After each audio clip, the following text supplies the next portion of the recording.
রাসূল সাল্লাল্লাহু আলাইহি ওয়াসাল্লাম এক ইহুদির লাশ দেখে দাঁড়ালেন। কার লাশ? কার? ইহুদির লাশ। সাহাবীরা বললেন, ইয়া রাসূলুল্লাহ ইন্নাহু ইহুদি। নবী, এটা যে ইহুদির লাশ। দাঁড়ালেন যে? আল্লাহর হাবিব সাল্লাল্লাহু আলাইহি ওয়াসাল্লাম বললেন, আওয়ালাইসাত নাফসান, এটা কি মানুষ না? এটার ভিতরে কি আল্লাহর দেয়া আত্মা নাই? আরে আমি তো ইহুদি মনে করে দাঁড়াই নাই, আমি মুমিন মনে করে দাঁড়াই নাই, আমি আস্তিক নাস্তিক এখানে বাস বিচার করি নাই, আমি মানুষ মনে করে সেলিউট করেছি। চিল্লায় বলেন ঠিক কি না? আমি মানবতাকে সেলিউট করেছি। এটা মানুষ, সে হোক আস্তিক, হোক নাস্তিক, হোক ইহুদি, হোক খ্রিস্টান, হোক মুমিন আর কাফের, আমি এগুলো নিয়ে বাস বিচার করি নাই। আমি দেখেছি এটা মানুষ। সুবহানাল্লাহ পড়েন। আমরা মানুষ হিসেবে কনসিডার করি না কাউকে। আমাদের সবচেয়ে বড় পরিচয় আমরা মানুষ, সবচেয়ে বড় পরিচয় আমরা মুসলিম। এগুলো বুইলা প্রথমে জিজ্ঞেস করি, কোন পীরের মুরিদ, কোন দল করেন? আছে না নাই? খালি পিস পিস, ইসলামটারে পিস পিস। যারা এরকম পিস পিস করে ওদেরকে পিস পিস করবে কে? খবরদার। আমাদের সবচেয়ে বড় পরিচয় আমরা মুসলিম। আমাদের সবচেয়ে বড় পরিচয় কি? আওয়াজ করে বলতে হবে, আমাদের কোরআন কয়টা? সবাই বলতে হবে, কোরআন কয়টা? কাবা কয়টা? মদিনা শরীফ কয়টা? আমাদের রব কয়জন? আমাদের প্রভু এক নবীর উম্মত, জীবন বিধানে কইশি বাণী কোরআন। তবে কেন এক নও হে মুসলমান? একে হও করিয়া হবান। ঠিক না?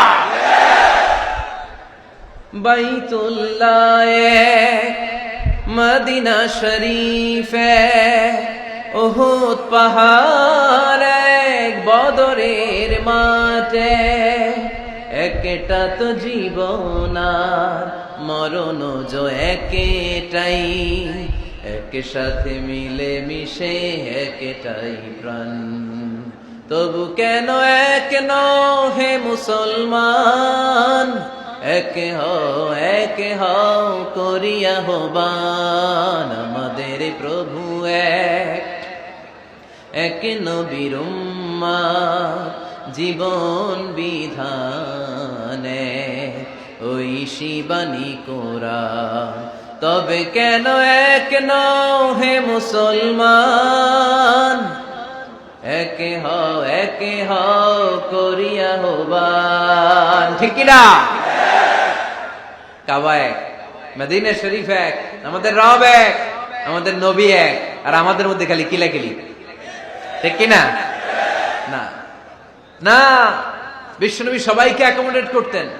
নেতা হতে হলে ব্রড মাইন্ডেড হতে হবে, কলিজাটা হইতে হবে কত বড়। যেখানেই মানবতা বিপন্ন সেখানেই আমার নবীর দয়া আছে না নাই? মেহনতি মানুষদেরকে বিশ্বনবী বড্ড ভালোবাসতেন। খেটে খাওয়া মানুষ, দিন মজুর, এমনকি বিদায় হজের মতো এত গুরুত্বপূর্ণ ভাষণও বাদ যায়নি মেহনতি মানুষের কথা। আমার নবী বলেছেন, আরিকাকুম আতঈমুহুম মিম্মা তাকুলুন ওয়াকসুহুম মিম্মা তালবিসুন।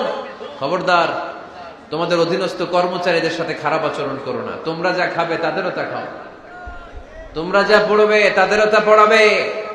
এজন্য নেতা যিনি হবেন তিনি হবেন দিলদরিয়া। ঠিক কিনা? কথা কি বুঝতে পেরেছেন? আমার সাথে সবাই কি একমত?